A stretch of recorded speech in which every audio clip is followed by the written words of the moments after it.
Hey guys, welcome back to The Interceptor. We are here with War 12 of Season 44, and Matrix has matched up against SLaw for our last war. And this, like I said in the last video, we have to win this war, unless we will not, or we will not make Masters. We have to win. And I am clearing right at the end. The war was already finished when I fought, which is really nice for me. I like that because I either get put into one of two situations. Either I have to solo all my fights for us to win, or sorry, one of three situations. Either I have to solo for us to win, the war is completely won and I don't have to stress too hard and I can just worry about clearing my fights, and if I die it's not that big of a deal. Or the war is completely lost and my fights don't affect anything anyways. And in this war, I am in the second of those two. The war is completely won. I can just clear my fights. If I die once, it's not a big deal. If there was ever a war to die, it's this war. And I have the team of Stealthy, Silk, Scorpion, and I was actually assigned another boss today. We had a Doom boss, and when I saw it, I'm like, oh, Cassie. Cassie was banned. So was Titania, so was Hulk. So I was sent with Scorpion, which makes sense. I mean, I think Void would have been smarter, but I believe our only rank 5 Void is mine that is on defense, so he would have had to send a rank 4. And is an Ascended Spidey better for the fight than a rank 4 Void? Debatable. But it's who I was sent with, so it's who I'm using. And anyways, this first fight here is this Scorpion, which Stealthy counters, but there I was just too late and I got hit by the very last hit of the L1. And unfortunately, because of heal block, I'm not able to heal it back. The fight goes down, but I did lose 24% health for just no reason. Just no reason. Next fight, this is Rintrah, and I believe that when this fight was assigned, my officer wanted me to use stealth, but I know the way that Silk's heavy attack interacts with, and her personal evade interact with defensive ability accuracy reduction, and it actually doesn't affect either of them. So I can kind of ignore the debuffs, with the sole exception being to while I'm parrying. But I just need to make sure I don't have too many weaknesses up on me, which is kind of counterintuitive to the way that you normally play Silk, which is very aggressively, where you're constantly hitting the defender. But I just wanted to take this fight slow. I noticed it was only a rank 4 Rintrah. It would not have made a difference if this was a rank 5 Ascended. Like, I would not have approached the fight any differently. It just would have been 2 SP2s instead of 1. Although I think I go to another SP2 to kill here. But yeah, here I didn't notice that he was stun immune, but here I can just throw SP2 and just get a kill. But if this was an Ascended rank 5, I would have just done medium, light, medium, or heavy into a striker, and then that again into an SP2, and it would have killed. A second SP2 would have killed. So I wasn't too worried about that. And we are on path 5, section 2, which seems to be my the path I'm on almost every war. And we have a rank 2 Hulk here. So this is going to be an interesting fight. I'm going to be using Stealthy. And all of the debuffs I am putting on are going to make him more aggressive. Or sorry, not more aggressive. Going to make him hit harder because of the node on here. But if you don't know Hulk, he has such an aggressive and far medium attack and such a slow medium attack that you can actually dex it and counter with a light, and he does not have time to go into his next hit. So I'm going to use that in this fight whenever he has a lot of debuffs, and I'm also going to intercept, obviously. But Hulk is actually, to my knowledge, the only champion in the game that is both attacker tactic and defense tactic. He is both. So he has the unstoppable node, and on offense he has decay. But we're able to stop our slow by dashing back here because, like I said earlier, I have Scorpion. And we just want to take every single opportunity that we have to intercept and, you know, do the dexing and stuff. And I prefer to push Hulk to his SP2 because I definitely get hit by his SP1 more often than I get hit by his SP2. But there I could have thrown my SP2, but if for some reason it didn't do enough damage, which even if both hits didn't crit, I think it still would have killed. But even on the off chance that it didn't, I decided to play it safe. We have an Absorbing Man here, and the last time I took Absorbing Man on the Intercept node was the first of the 2 nodes. And I actually used Stealth Spidey, and I almost died. I got down to 15%. So I'm going with Silk here, and the strategy here was to just play this as slow as I can because I do not want anything to go wrong. I'm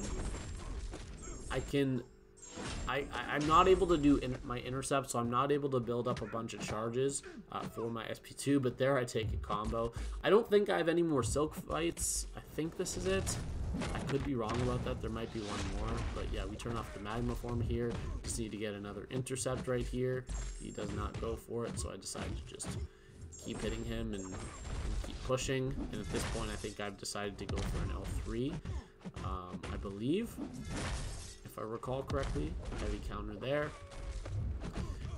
So now I intercept into a heavy, into an SP3, and yeah, you'll notice that on this SP3 cycle, I don't get up as many physical vulnerabilities as I could. The reason is because when the Fury goes away from the intercept, all the debuffs get shrugged, and I want to get up to my 3 Furies as fast as possible. So here, I don't even go for my Striker, I just go straight into my SP2 because I was worried about him shrugging the debuffs.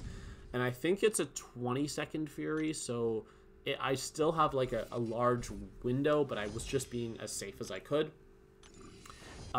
This Sasquatch, I think, is the one that goes really badly. But I feel like I say that every war, and then it's the fight that goes really well. I know there's one war. I think it was war... I want to say war 9 or 10, where the fight went really bad and it took over 2 minutes. I don't remember if that's this fight or if that happened again in this fight, or this could be one of the fights where it was really clean. I just don't know. But yeah, you'll see I didn't even bother to heal to full health because I'm so confident that I know how to do this fight. I have not actually counted the number of times I've taken this fight. I'd be willing to bet it's above 6. I think I take this Sasquatch on this node more than half the wars. But I learned my lesson after I got parried countering an SP1 the other war, so now I'm not doing that. But you'll see right here, he activates Wrath insanely early. I think he activated at 5 or 6 charges, which is just so unlikely. But the nice thing about that is that it's a really short Wrath of Chanarak. But here, we're just trying to push to SP2 over and over and over again, and we are constantly dashing back to pause the Ebb and Flow Fury. But the fight's going well so far, no mistakes yet. Let's see what happens, though. Here, he decides to hold his special for a really long time and build up a bunch of charges. Maybe that was the only special thing about this fight, is how annoyingly defensive the AI was. There, okay. Don't know why I ended that combo, but that's fine. Trying to push to SP2 here. Gotta bait it. And now I just need to wait for Wrath of Tanarak, and whenever Wrath of Tanarak activates, I can just kill him. So there it does activate. I go in for a combo into a Striker, and he dies. So, yeah, that was actually a really smooth fight, but I lost about 20-30 seconds there to bad AI. But that's really the only thing to note about that fight. And we have this Joe Fixit. Now, when assignments originally came out, I realized, hey, I'm not going to be using Silk for many fights. Can I just take this Joe Fixit fight? He originally assigned it to another Silk, and I didn't know that because my officer sent me the assignments first, and I was looking at them like, hey, I only have 2 Silk fights. Do you want me to take this Joe Fixit? It's going to be really easy. So he was like, sure. And it goes really, really well because Silk is the perfect counter to this fight. This is, I go for an advanced power boost. My strat here is to just rush instantly to an SP3 because I know that the cycle of SP3 to SP2, or yeah, SP3 to SP2 just kills pretty much everything. Like I've yet in Alliance War to have anything survive that. So here I'm just trying to get up a bunch of charges. I'm taking extra block hits so that I do not have him throw the SP1. Now, if he did throw the SP1, I could rely on my evade because defensive ability accuracy does not always shut it down. It's weird. It doesn't work versus Falcon, but it works versus other champions. I don't know. I'm not too sure about that, but either way, it doesn't really matter. We have power back boost here so that our SP3 gets us back to the SP2, and this is way overkill. Yeah, way overkill. That burst damage, if the game, I wish the game showed you the burst damage even if it killed. That was doing over 100k burst damage, just to be clear, just so you know. Yeah. So this fight is the bad fight. This is the bad fight of this war. This is a long shot. And when I originally saw this, I was very worried. I was very worried about Longshot on this node. I have an SP1 boost still going that I'm going to carry into this fight. What am I doing here? Oh, I'm switching on the... Yeah, okay, that makes sense. Yeah, just so my SP1 does more damage. But the thing is that even when you boost perfectly, there's just things that go wrong in fights. Like, sometimes in fights, I'll just parry by accident because I'm trying to dash back and the timing is so similar. That's going to happen in this fight 3 times. And no, I'm not joking. I'm going to die to this fight because I parried by accident. And also, I practiced like a whole bunch in preparation for this fight, dexing the SP1 and then dashing in with a medium and then dexing the second hit. Like here I get it, I almost get it, I decided to block that one, but I practiced it a lot and I was super consistent at it, but there unfortunately I parry, and there, trying to dash back, I parry again. So at this point I'm almost dead. I'm really worried about the fight, and look at what's gonna happen. Okay. Again, I was not trying to parry. I didn't try to parry. I was just trying to dash back and try to bait a special, but he threw it. But I parry activated. And you can get away with 1. In fact, I could have gotten away with 2. If I hadn't parried there, I probably could have saved the fight. 3 parries was too many.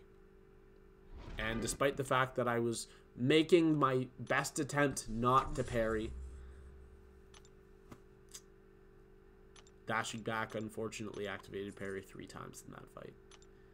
Which is so unlikely, dude. That happens so rarely. Like, the times when I parry by accident while I'm trying to dash back, it's probably like 1 out of 50 times. And I'm not exaggerating. It's probably 1 out of 50 times. And it happened 3 times in one fight. In a fight where I know I can't parry. You can never parry on this node. I know that. I know that. And it just was like statistical anomaly, freak accident of a fight. And I don't have any other way to explain it. This long shot's going to be really annoying again, and he's, for the second time, not going to throw specials, so I elect to just kill him without baiting a single bar of power. And yeah, I keep trying to bait his SP1, he just is not going for it. And at this point, I'm like, I'm just going to kill him. But that fight was just, I don't know. That death also hurt a lot less. That death didn't really bother me that much because, again, it was the end of the season. I felt like I just got really bad RNG, and it was a meaningless death, right? And meaningless deaths always hurt less. unless, like, if that death had ruined a Deathless season, then yeah, I would have cared a lot. I would have cared a lot. But I really wasn't that bothered because I was like, you know what, the season's over. And despite the fact that this third death gives me my third death of the season, yeah, I just said the same thing twice. Despite the fact that this third death, which is my third of the season, makes me tied for my performance last season, which was also 3 deaths. I don't know why, but I kind of feel like this one was a lot better, and I can't really describe that. Also, I'm just talking over this fight, but this is this an Ascended Doom? I don't remember. It might be. I just don't remember because I wasn't paying attention during the loading screen, or the pre-fight screen. But yeah, I just feel like for some reason this season went a whole lot better than last season, despite having the same number of deaths in it. I took about 20 more fights this season than last season, so that feels really good. And for next season, I am going to be taking a lot of fights as well, because I have been able to fully recover my potions and my boosts between seasons, even though I was completely out at this point. But this Doom fight, it's basically just play it slow, bait SP1. I know this guy's going to have max MD. I'm not too worried about it. I'm pretty consistent at evading the SP1. I did fail the SP1 dex, I think it was like the second time in this fight, so I lost 2 of my 3 indestructible charges. That's not really a big deal. Here I throw off my SP2, which just makes my slows a bit longer. I don't anticipate needing another slow in this fight, but the crit resistance in this fight, man, just the natural crit resistance that is on Dr. Doom is ridiculous. And despite how potent my precision is, I just am not critting very much. So this fight is gonna take a little bit. It's gonna take just under 2.5 minutes. I believe this combo is gonna kill him. Yeah, so it was nice. It was a nice fight. I'm definitely happy with that boss solo, but obviously the death right before doesn't feel amazing. But you know what? It's over, right? It's over, and the season is over. And despite that last second death, which was kind of annoying, I'm really not too upset. That's one of the deaths I've cared the least about because, like I said, we were winning the war by a lot. And we won the war, obviously. So we are going to finish 7-5, which means we are going to finish in Masters. Actually, we finished 14th overall, so we finished 4th out of 10 in the second bracket of Masters, so we went up 6 spots. Yeah, because we were in 10th before this war, and my death total this season is now at 3, and my PSR is at 90 out of 93 fights, so it's kind of crazy that even in this shorter map, where one single person cannot take as many fights as they used to in the old map, I still got 93 fights in the season. That's pretty damn good, and I soloed 90 out of those 93. So I'm really happy about that, and that actually is 97%.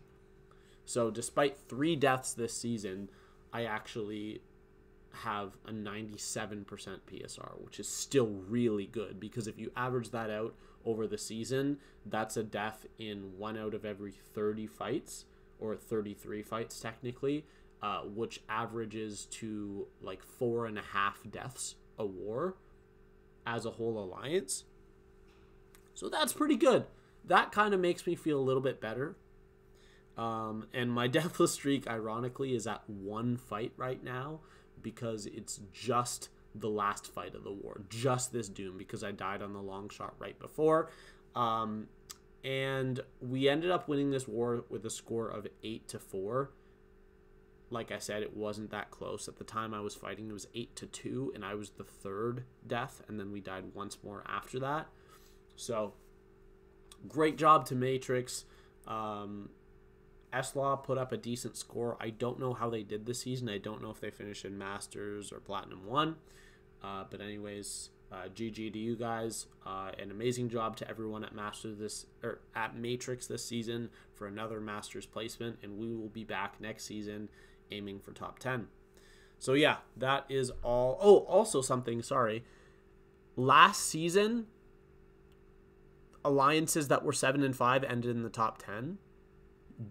For the most part, some of them ended at the top of Platinum 1.